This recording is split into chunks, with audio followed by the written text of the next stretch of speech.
Hello all, good evening. तो आज के सेशन में हम स्टार्ट करेंगे लार्ज लैंग्वेज मॉडल से, that is also known as LLM. सबसे पहले फ्रेंड्स देख लेते हैं कि जो हमारा एआई, एमएल या एनएलपी है उसका मीनिंग क्या होता है। इसके बाद हम ये बताएंगे कि एलएलएम जो होता है, large language models, that is a part of NLP. तो हम देखते हैं पहले आर्टिफिशियल इंटेलिजेंस को, जो कि है सुपरसेट सबका। इसकी डेफिनेशन है friends, artificial intelligence is the ability of the machines to mimic human intelligence. It allows computers to think, learn and make decisions. तो यहाँ पे ये कहना चाह रहा है फ्रेंड्स कि जो हमारे कंप्यूटर्स होते हैं उनको अगर थिंकिंग कैपेसिटी, लर्निंग कैपेसिटी और डिसीजन मेकिंग कैपेसिटी देनी है तो उसको हम आर्टिफिशियल इंटेलिजेंस के थ्रू प्रोवाइड करा सकते हैं। फॉर एग्जांपल, जैसे कि हम सबके घर में यूज़ होता होगा सीरी या एलेक्सा। तो अगर हमें बात करनी है कुछ सीरी और एलेक्सा से तो हम अपना एक प्रॉम्प्ट देते हैं उसको, और उस प्रॉम्प्ट पे वो फिर टास्क परफॉर्म करता है।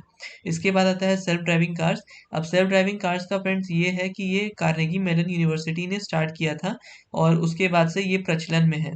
फिर इसके बाद है फेस रिकॉग्निशन सिस्टम। तो फ्रेंड्स आप जानते ही होंगे कि दो तरीके के रिकॉग्निशन सिस्टम होते हैं। एक होता है हमारा हैंड रिटन डिजिट्स, एक होता है हमारा फिंगरप्रिंट इम्प्रेशन और रेटिना इम्प्रेशन। तो ये था फ्रेंड्स हमारे कुछ एग्जांपल्स जिसको हम आर्टिफिशियल इंटेलिजेंस में देख सकते हैं। अब यहाँ पे आप पिक्चर्स में देख पा रहे होंगे कि जो एआई असिस्टेंट है वो स्टॉक प्रेडिक्शन का काम कर रहा है। सिमिलरली एआई यहाँ हर चीज़ लगी हुई है, इसलिए ये कीबोर्ड का एग्जाम्पल हमने दिया। Now what is machine learning? Machine learning जो होता है friends, that is a subset of AI. Subset of AI का क्या मतलब होता है? सबसेट ऑफ एआई का ये मतलब होता है कि जितनी भी चीज़ें मशीन लर्निंग में होंगी, that will be a part of AI also, where machines learn from data instead of being explicitly programmed, जिसमें हम मशीन को डेटा पे ट्रेन करते हैं और वहाँ से उसका आउटपुट निकलता है और उसमें एक्चुअल प्रोग्रामिंग की ज़रूरत नहीं पड़ती है। तो इसका की आइडिया क्या है? The more data you give the better system learns. जितना ज़्यादा हम डेटा प्रोवाइड करेंगे उतने अच्छे से सिस्टम उसको लर्न कर पाएगा। एग्जाम्पल है Netflix recommendation, spam email detection and stock price prediction. तो यहाँ ये फ्रेंड्स एक लाइफ साइकिल है हमारी मॉडल ट्रेनिंग की। सबसे पहले हम फेच करते हैं, क्लीन करते हैं, प्रिपेयर करते हैं, ट्रेन करते हैं मॉडल को, इवैल्यूएट करते हैं मॉडल, डिप्लॉय करते हैं प्रोडक्शन में, मॉनिटर या कलेक्ट डेटा करते हैं इवैल्यूएट में, और फिर से ये फेच पे आ जाता है। तो this is use to generate the example data. इसके बाद फ्रेंड्स हमारे दो इंपॉर्टेंट क्लासिफिकेशन आते हैं इसमें। सबसे पहला है सुपरवाइज लर्निंग, दूसरा है अनसुपरवाइज लर्निंग। अब सुपरवाइज लर्निंग क्या होता है? It is learning with the labelled data. Labelled data का ये मतलब होता है फ्रेंड्स कि अगर हमारे पास एक क्लासिफिकेशन प्रॉब्लम है तो उसमें अगर मान लीजिए तीन क्लासेस हैं, तो कौन सा डेटा पॉइंट या कौन सा ऐसा वेक्टर होगा जो क्लास वन को बिलोंग करेगा, सिमिलरली कौन सा वेक्टर होगा जो क्लास टू को बिलोंग करेगा, सिमिलरली कौन सा वेक्टर होगा जो क्लास थ्री को बिलोंग करेगा। तो इसके थ्रू हम सुपरवाइज लर्निंग के थ्रू इसको कर सकते हैं। इसके बाद आता है unsupervised learning, finding the hidden patterns from the unlabelled data. हम अनलेबल्ड डेटा को यूज करते हैं और उसमें पैटर्न्स फाइंड करने की कोशिश करते हैं। पैटर्न्स फाइंड करने का मतलब क्या होता है? पैटर्न्स फाइंड करने का ये मतलब होता है कि कौन सा पॉइंट किस मीन से कितने दूरी पे है, और अगर एक पर्टिकुलरली थ्रेशोल्ड से बाहर होता है तब हम उसको क्लास में नहीं लेते, अदरवाइज ले लेते हैं। अब सुपरवाइज लर्निंग का एक एनालॉजी के साथ एग्जांपल देखते हैं। A teacher provides labelled example to the students. Teacher ने स्टूडेंट्स को एक लेबल्ड एग्जांपल प्रस्तुत किया। इसके बाद आता है N analogy, discovering patterns without having any prior knowledge. Examples क्या है सुपरवाइज लर्निंग का? Email spam detection, house price prediction, face recognition. जबकि अनसुपरवाइज लर्निंग का है customer segmentation, market basket analysis and document clustering. तो ये फ्रेंड्स आपको एक ग्राफ दिख रहा होगा इसमें। इसमें हमने क्या किया है, डेटा पॉइंट्स कुछ प्लॉट किए हैं। इसमें जो ये वाली रेड वाली लाइन आपको दिख रही है, दैट इज द प्रेडिक्शन। तो अगर हमें डिफरेंस दिखना होगा तो इस पॉइंट का इस लाइन से परपेंडिकुलर डिस्टेंस, सिमिलरली इस पॉइंट का इस लाइन से डिस्टेंस, इस पॉइंट का इस लाइन से perpendicular distance and so on. तो ऐसे करके हम सारे पॉइंट्स के लिए ये कैलकुलेट करेंगे और फिर जो हमारा फाइनल एरर आएगा तो उस हम एरर को मिनिमाइज करने की कोशिश करेंगे। इसके बाद फ्रेंड्स आता है मशीन लर्निंग के क्या एग्जांपल्स हैं और उसके क्या क्लासिफिकेशन है। सबसे पहले तो आता है सुपरवाइज लर्निंग। सुपरवाइज लर्निंग में दो चीज़ें हैं, पहला है क्लासिफिकेशन, दूसरा है रिग्रेशन। क्लासिफिकेशन के एग्जांपल्स हैं image classification, identity fraud detection, customer retention, diagnostics. Supervised learning में दूसरा जो है वो है रिग्रेशन। इसमें है advertising popularity prediction, weather forecasting, market forecasting, estimating life expectancy, population growth and prediction. इसके बाद आता है फ्रेंड्स हमारा दूसरा part, that is the unsupervised learning. इसमें दो चीज़ें होती हैं। पहले होता है डायमेंशनैलिटी रिडक्शन, दूसरा होता है क्लस्टरिंग। डायमेंशनैलिटी रिडक्शन में क्या क्या होता है friends? Meaningful compression, big data visualisation, structure discovery, feature elicitation. इसके बाद आता है फ्रेंड्स क्लस्टरिंग, जिसमें होता है recommender systems, targeted marketing, customer segmentation. Lastly friends हमारा आता है रीइंफोर्समेंट लर्निंग, जिसमें हम रियल टाइम डिसीजंस देते हैं, game AI, skill acquisition, learning task and robot navigation. तो फ्रेंड्स ये जो अभी हमने डायग्राम डिस्कस किया of machine learning, types of machine learning, इसको थोड़ी और आसान भाषा में समझते हैं। सबसे पहले हमारा मशीन लर्निंग है, that is the super set of everything. इसके बाद इसके अंदर आता है सुपरवाइज्ड लर्निंग। सुपरवाइज्ड लर्निंग में दो चीज़ें हैं, क्लासिफिकेशन और रिग्रेशन। क्लासिफिकेशन का क्यों यूज़ होता है फ्रेंड्स? अगर हमारे पास लेबल्ड डेटा हो और हमें पता हो कि पहला वाला डेटा किस क्लास को बिलोंग कर रहा है, सिमिलरली दूसरा वाला डेटा किस क्लास को बिलोंग कर रहा है, एंड सो ऑन, तो इसके लिए यूज़ होता है क्लासिफिकेशन। अब क्लासिफिकेशन में हम कई तरीके से क्लासिफिकेशन करते हैं। सबसे पहले इमेजेस के ऊपर क्लासिफिकेशन अगर हो रहा है तो उसको इमेज क्लासिफिकेशन बोलते हैं। अगर हम कस्टमर को रिटेन करने की कोशिश कर रहे हैं तो कस्टमर रिटेंशन बोलते हैं उसको। डायग्नोस्टिक यानी कि मेडिकल की चीज़ों में इसका इस्तेमाल होता है, और फ्रॉड डिटेक्शन को ये आइडेंटिफाई करता है। तो ये आता है हमारा क्लासिफिकेशन। अब आते हैं हम रिग्रेशन पे। रिग्रेशन में हमें क्या होगा फ्रेंड्स कि एक कंटिन्यूस वैल्यू प्रिडिक्ट करनी पड़ेगी। तो उसमें सबसे पहला है पॉपुलेशन ग्रोथ ग्रोथ प्रिडिक्शन। तो इसके थ्रू हम देख सकते हैं कि किस तरीके से हमारी पॉपुलेशन पिछले 10 साल में बढ़ी है और कितनी बढ़ी है, और उसकी आगे की प्रिडिक्शन क्या है। इसके बाद आता है फ्रेंड्स एस्टिमेटिंग लाइफ एक्सपेक्टेंसी। इसका ये मतलब होता है फ्रेंड्स कि कौन सा बंदा कितने साल जिएगा, इसकी इसका इसको एस्टिमेट करता है लाइफ टाइम एक्सपेक्टेंसी। इसके बाद आता है मार्केट फोरकास्टिंग। मार्केट फोरकास्टिंग का ये मतलब है फ्रेंड्स कि स्टॉक मार्केट्स में जैसे हम इन्वेस्ट करते हैं, तो किस स्टॉक में इन्वेस्ट करना सबसे ज़्यादा प्रॉफिटेबल रहेगा on the basis of the previous trends, तो उसको हम मार्केट फोरकास्टिंग में ले आते हैं। Similarly we have the weather forecasting and advertising popularity prediction. इसके बाद आते हैं फ्रेंड्स अनसुपरवाइज लर्निंग पे। अनसुपरवाइज लर्निंग के सिमिलरली दो चीज़ें हैं, डायमेंशनैलिटी रिडक्शन और क्लस्टरिंग। अब डायमेंशनैलिटी रिडक्शन दो चीज़ों से बनता है। एक होता है PCA, that is principal component analysis, और एक होता है LDA, that is linear discriminant analysis. अब डायमेंशनैलिटी रिडक्शन, सबसे पहला है मीनिंगफुल कंप्रेशन। फ्रेंड्स कोई भी डेटा अगर हमें दिया जाता है और उसका साइज बहुत ज़्यादा है, तो हम क्या करते हैं, उसको कंप्रेस करने की कोशिश करते हैं। कंप्रेस करने के लिए हमें क्या ज़रूरी होगा कि हम उसकी डायमेंशनैलिटी रिड्यूस कर पाएँ। इसके बाद आता है big data visualisation. Big data visualisation का ये मतलब होता है कि जो भी हमारे पास डेटा सेट दिया हुआ है, उसको कैसे हम फिगर वाइज़ देख सकते हैं। इसके बाद आता है स्ट्रक्चर डिस्कवरी। स्ट्रक्चर डिस्कवरी का ये मतलब होता है फ्रेंड्स, कि जो भी हमारा चीज़ है या जो भी हमारा टॉपिक है, उसको इस तरीके से हम स्ट्रक्चर में लाके देख सकते हैं। इसके बाद आता है फीचर एलिसिटेशन। फीचर एलिसिटेशन का ये मतलब होता है फ्रेंड्स, ये जो भी फीचर है उनको हम देख सकते हैं एक के बाद एक। इसके बाद आता है क्लस्टरिंग।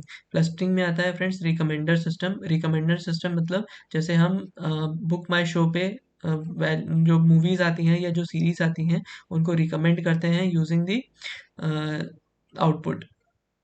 इसके बाद आता है टारगेटेड मार्केटिंग। फिर आता है कस्टमर सेगमेंटेशन। रीइंफोर्समेंट लर्निंग, इसमें आता है friends game AI, real time decisions, robot navigation, skill acquisition and learning task. तो फ्रेंड्स अगर इसकी बात करें हम रीइंफोर्समेंट लर्निंग की, तो इसमें क्या होता है, इसमें एक रोबोट होता है जो कि एक टास्क परफॉर्म करता है, और उस टास्क को अगर उसने ठीक से परफॉर्म किया है तो हम उसको कुछ गिफ्ट देते हैं। अगर नहीं होता है तो हम उससे गिफ्ट नहीं देते हैं। तो इसके थ्रू हम ये बता सकते हैं कि कौन सा रोबोट किस तरीके के टास्क में सफल हो पाया और कौन नहीं हो पाया। तो ये था फ्रेंड्स रीइंफोर्समेंट लर्निंग। अब एक बार देख लेते हैं predicted values versus actual values in linear regression.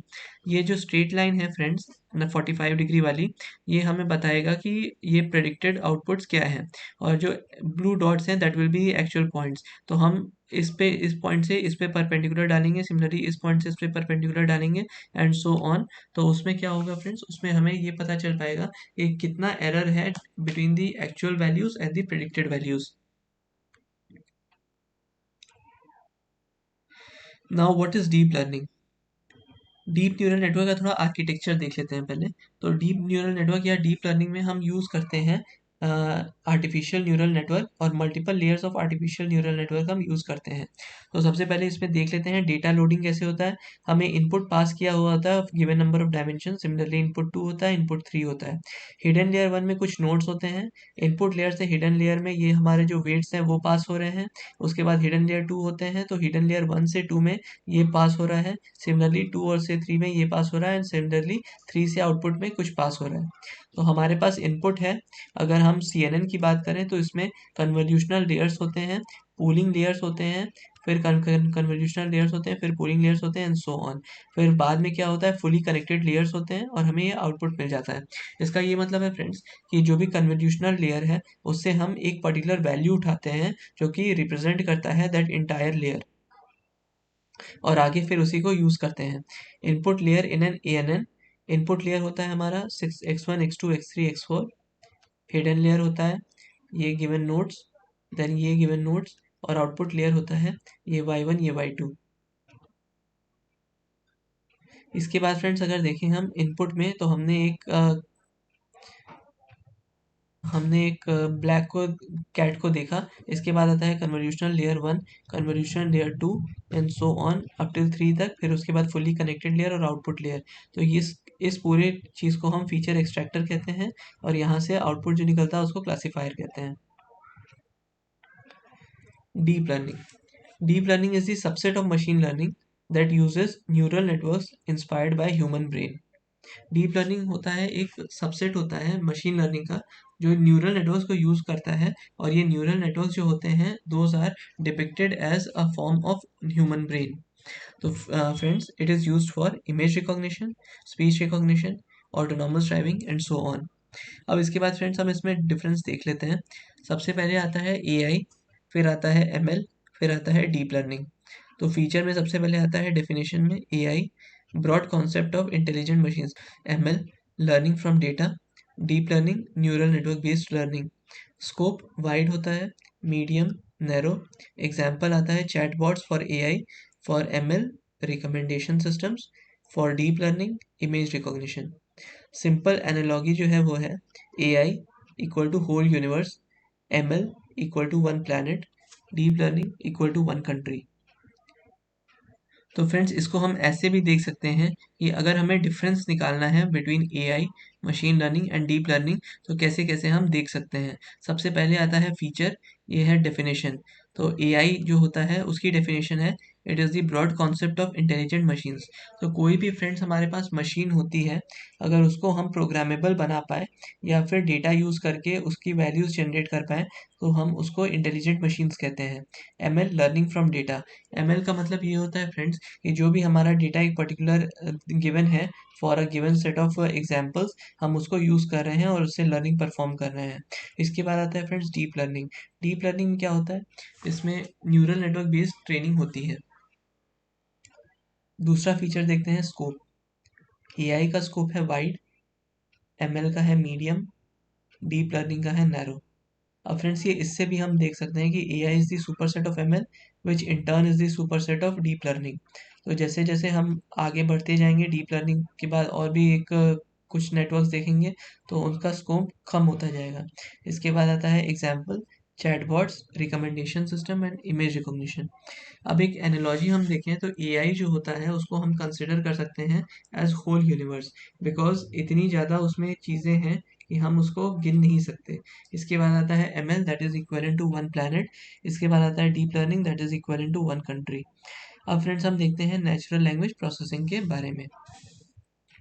तीन मेजर मेजर फीचर्स होते हैं इसमें। सबसे पहला होता है प्री प्रोसेसिंग, फिर होता है फीचर एक्सट्रैक्शन, फिर होता है मॉडलिंग। प्री प्रोसेसिंग क्या होता है, cleaning and preparing the data for next step. Cleaning का मतलब क्या होता है, noise removal, normalisation, tokenisation, stemming, lemmatisation, stop words removal, named entity recognition, parts of speech tagging. तो अब इसको एक्सप्लेन करते हैं फ्रेंड्स। सबसे पहला है हमारा नॉइज रिमूवल। नॉइज रिमूवल का ये मतलब है कुछ ऐसे डेटा पॉइंट्स जो आउटलायर्स हैं और जो कि हमारे मॉडल को की एफिशिएंसी को कम कर रहे हैं, उनको हम रिमूव कर देते हैं। इसके बाद आता है नॉर्मलाइजेशन। नॉर्मलाइजेशन का ये मतलब होता है फ्रेंड्स कि अगर हमारे पास जो डेटा पॉइंट्स हैं उनके बीच का डिफरेंस बहुत ज़्यादा है, तो हम इंडिविजुअल डेटा पॉइंट्स को ना लेके सबका एवरेज लेके निकालते हैं। इसके बाद आता है टोकनाइजेशन। टोकनाइजेशन का ये मतलब होता है फ्रेंड्स कि हमारे पास अगर एक सेंटेंस है, हम उसको अलग अलग वर्ड्स में ब्रेक करते हैं, इसको टोकनाइजेशन कहते हैं। स्टेमिंग। स्टेमिंग का ये मतलब होता है फ्रेंड्स, जैसे हमारे पास कोई एग्जांपल हुआ बिल्डिंग, तो building is a word which is built from BUILD, which is known as a stem word. इसके बाद आता है stop words removal. Stop words removal का ये मतलब है फ्रेंड्स कि अगर हमारे पास कुछ ऐसे वर्ड जैसे इज, आर, दे, देयर ये होते हैं, ये स्टॉप वर्ड्स में आते हैं। इसके बाद आता है parts of speech tagging. Parts of speech tagging का मतलब हमारे पास जितने भी पार्ट्स ऑफ स्पीच हैं, that is noun, pronoun, adjective, verb, adverb, composition, conjunction, interjection. इसके बाद आता है फ्रेंड्स फीचर एक्सट्रैक्शन। इसमें हम एक्सट्रैक्ट करते हैं क्लूज एंड कीवर्ड्स को फ्रॉम द डेटा। तो इसका एग्जांपल है bag of words, TF-IDF। TF-IDF का मतलब होता है term frequency, inverse document frequency. इसके बाद आता है word embeddings. Modelling, design the machine learning model, design the model, train the model and refine the model.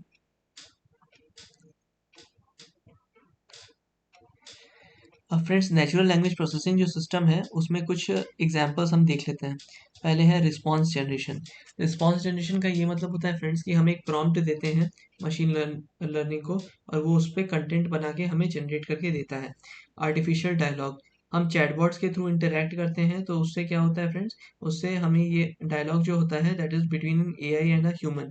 इसके बाद आता है टेक्सचुअल इनपुट। टेक्सचुअल इनपुट का ये मतलब होता है कि हम टेक्स्ट फॉर्म में या PDF फॉर्म में उसको स्टोर करके फिर पास करते हैं। इसके बाद आता है डायलॉग सिस्टम, तो it is similar to artificial dialogue. इसके बाद आता है large language model core.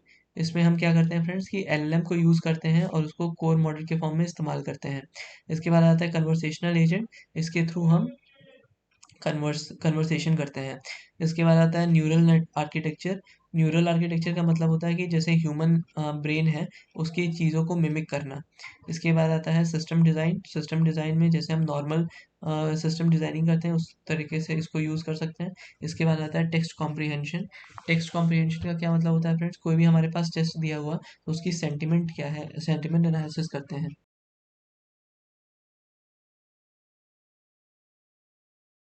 Input. Input has two parts. First is tokenization, then is part of speech tagging. Tokenization further goes into name entity extraction और part of speech tagging intent classification.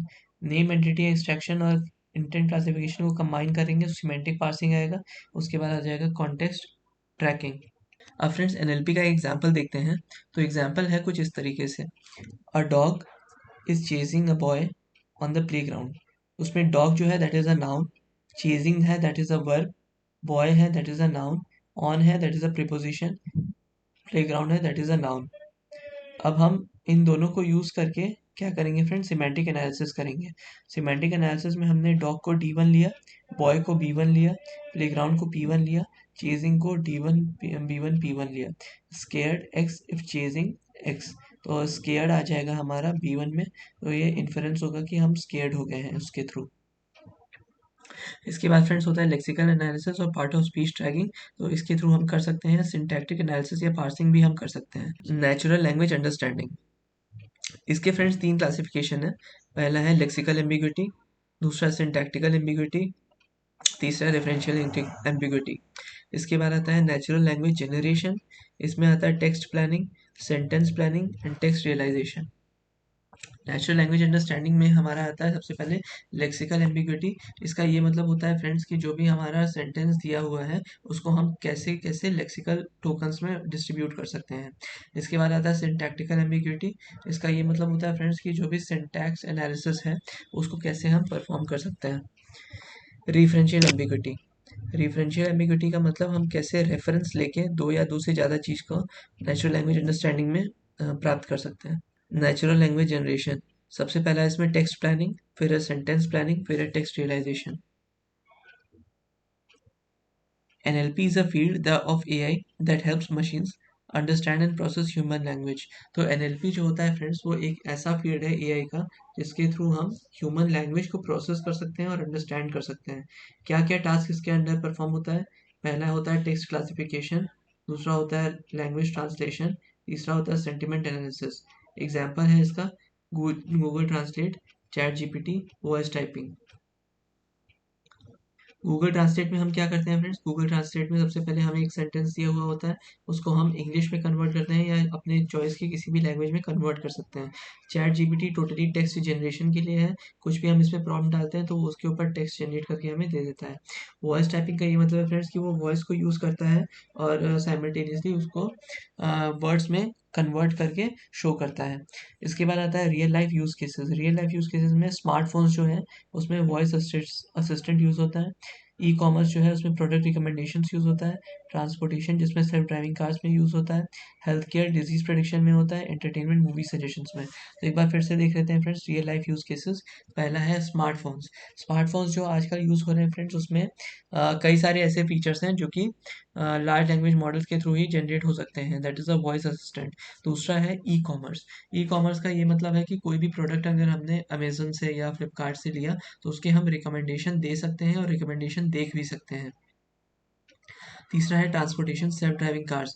अब जैसे Carnegie Mellon university ने ये चीज़ निकाली थी self driving cars, तो इसके through हम बिना किसी ह्यूमन के कार को ड्राइव कर सकते हैं और उसके बाद उसको कोई किसी भी तरीके का इंस्ट्रक्शन दे सकते हैं। इसके बाद आता है डिजीज़ प्रेडिक्शन में। तो ये मोस्टली यूज़ होता है हमारे कैंसर डिटेक्शन में, जहाँ पे दो तरीके के कैंसर्स होते हैं। सबसे पहला होता है मैलिग्नेंट, दूसरा होता है बेनाइन। तो इन दोनों में क्लासीफाई करना और इन दोनों को डिस्टिंग्विश करना, इसका एग्जांपल है इन हेल्थ केयर। इसके बाद आता है एंटरटेनमेंट। एंटरटेनमेंट में हम मूवी सजेस्ट करते हैं ताकि हम और अच्छे से इसको देख पाएँ। इसके बाद आता है what is LLM, large language model. तो फ्रेंड्स जैसा कि ये डायग्राम आपने देख लिया होगा, LLM जो है इसके पहले हमारा आता है एक्सप्लेन लार्ज लैंग्वेज मॉडल्स।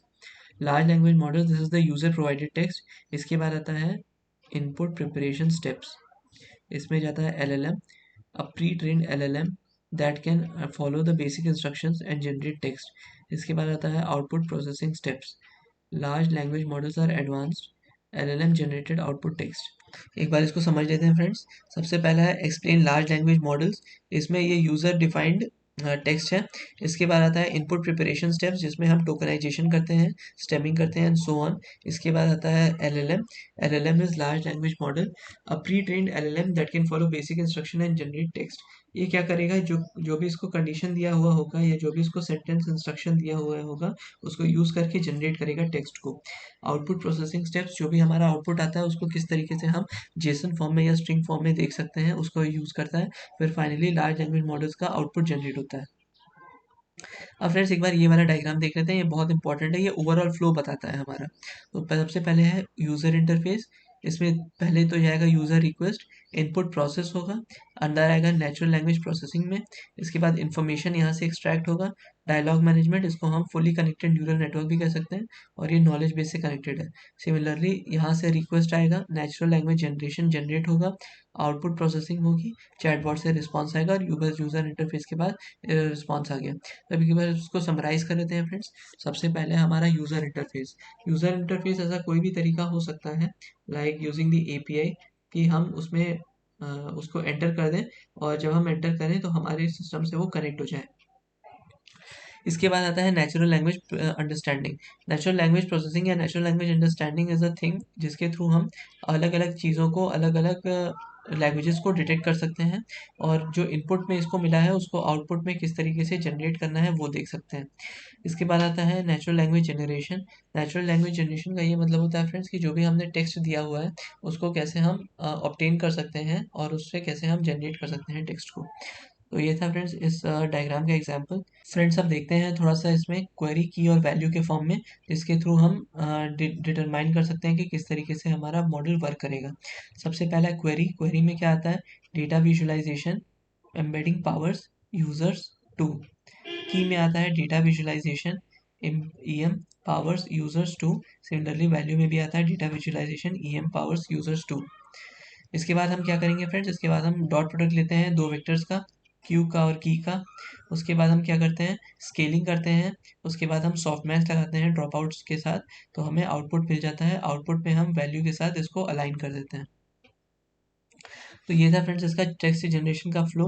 सबसे पहले यूज़र हमारा आता है, यूज़र ने कुछ इनपुट दिया, प्रॉम्प्ट ऑगमेंटेशन होता है, प्रॉम्प्ट ऑगमेंट हुआ, इसके बाद लार्ज लैंग्वेज मॉडल के पास चला गया, रिस्पॉन्स आ गया। इसके बाद हम क्या करेंगे, यूज़र एम्बेडिंग्स मॉडल को यूज़ करेगा और एम्बेडिंग जनरेट करेगा। उसके बाद सिमेंटिक सर्च करके वेक्टर स्टोर में उसको वेक्टर्स को स्टोर कर देगा। फिर यहाँ से कॉन्टेक्स्ट में जाके प्रॉपर प्रॉम्प्ट ऑगमेंटेशन पे ये क्लिक कर देगा। इसके बाद आता है एम्बेडिंग्स मॉडल, डॉक्यूमेंट चंक्स और डेटा सोर्स। इसके बाद फ्रेंड्स अगर हम देखें तो ये है हमारा ट्रांसफॉर्मर्स का बेसिकली थिंग, जिसमें हम अटेंशन मैकेनिज्म यूज़ करते हैं। तो इसमें जितने भी ये वर्ड्स हैं या वैल्यूज़ हैं, these are the words of a general text, और इसको कैसे हम फिर ट्रांसफॉर्मर में यूज़ कर सकते हैं ये हम आगे के लेक्चर्स में देखेंगे। इसके बाद फ्रेंड्स आता है ट्रांसफॉर्मर अटेंशन।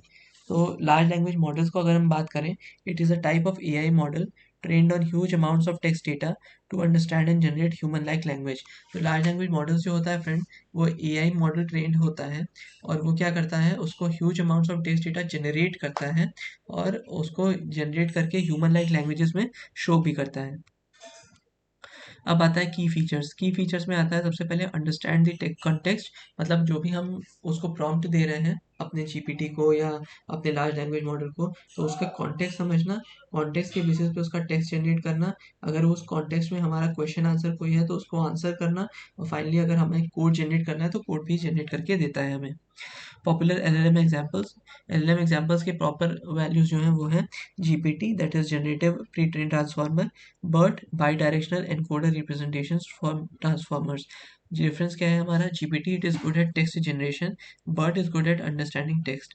इसके बाद आता है फ्रेंड्स एप्लीकेशन ऑफ एलएलएम्स। सबसे पहले आता है chatbots, customer support bots, virtual assistant. Coding में आता है कोड जनरेशन, डिबगिंग हेल्प। उसके बाद आता है content creation, blog, scripts and emails. तो एक बार फिर से फ्रेंड्स देख लेते हैं एप्लीकेशंस ऑफ एलएलएम्स में। सबसे पहले आता है चैटबॉट। आपने फ्रेंड्स ये देखा होगा कि किसी भी वेबसाइट पे अगर आप जाते हो, लेट्स से बे द अमेजन.com और फ्लिपकार्ट.com, तो वहाँ पे उनके चैटबॉट्स ऑर्डिनली प्लेस्ड हुए होते हैं, और जो भी नया यूज़र आता है उसके क्वेश्चंस या क्वेरीज को रिजॉल्व करने के लिए उन चैटबॉट्स को यूज़ किया जाता है। इसके बाद आता है वर्चुअल असिस्टेंट, जो कि हमने बात की कि क्वेश्चन आंसरिंग में हेल्प करता है। तीसरा आता है कोडिंग। कोडिंग में हमारा जो कोड है उसको एक सिचुएशन सिनेरियो दी जाती है, और उस पे वो कोड करके हमें प्रोग्राम देता है। अगर डीबग करना है हमें किसी कोड को, तो डीबगिंग हेल्प में भी वो प्रोवाइड करता है। इसके बाद आता है फ्रेंड्स कंटेंट क्रिएशन में। हम इसके थ्रू ईमेल्स क्रिएट कर सकते हैं, ब्लॉग्स क्रिएट कर सकते हैं, स्क्रिप्ट्स क्रिएट कर सकते हैं। ट्रांसलेशन, ट्रांसलेशन में आता है multi language communication, data analysis, summarising large documents. Translation का ये मतलब होता है फ्रेंड्स कि जो भी हम यूज़ कर रहे हैं, दो लैंग्वेजेस अगर मान लीजिए हम यूज़ कर रहे हैं, इंग्लिश और हिंदी, इसको अगर हमें फ्रेंच में तब्दील करना हुआ तो हम क्या करेंगे, उसको गूगल ट्रांसलेट को दे देंगे, और वो क्या करेगा, इसको फ्रेंच में कन्वर्ट करके हमें दे देगा। इसके बाद आता है डेटा एनालिसिस। डेटा एनालिसिस का मतलब ये होता है कि जो हमारे लार्ज डॉक्यूमेंट्स हैं उनको हम किस तरीके से समराइज कर सकते हैं। Simple summary, AI makes machine intelligent. ML, it helps machines learn from the data. NLP helps machines understand language. LLMs, advanced NLP models that generate human-like text. तो फ्रेंड्स आज का सेशन यही वाइंड अप करते हैं।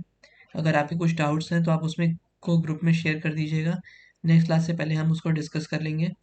And thanks all for today, bye.